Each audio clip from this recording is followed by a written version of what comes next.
নমস্কাৰ আপোনালোক সকলোকে ৰাগ ইউটিউব চেনেললৈ স্বাগতম জনাইছোঁ। অভিনীলৰ যি হত্যাকাণ্ড সেই হত্যাকাণ্ডক লৈ এটি কবিতা আশা কৰিছোঁ তেওঁলোকে ন্যায় পাওক, তাৰে আশাৰে আহকচোন।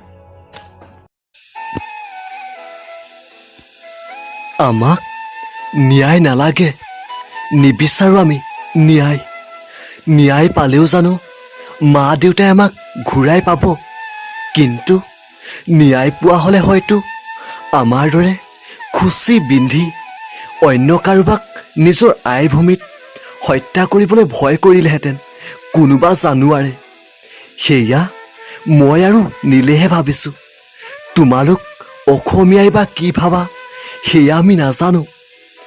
নতুন সৃষ্টিৰ আঁত বিচাৰি যোৱাটোৱেই আমাৰ ভুল আছিল। সেয়ে আমাক ইমান জোৰেৰে চুচৰাই গুৰিয়াই মাৰিছিল। যেতিয়া পেটত গচকি দিছিল অশিক্ষিত এটা ডেকাই মা বুলি চিঞৰিছিলোঁ। যেতিয়া আচলত সিহঁতি মাৰিব খুজিছিল অসমীয়া বুলি চিঞৰিছিলোঁ।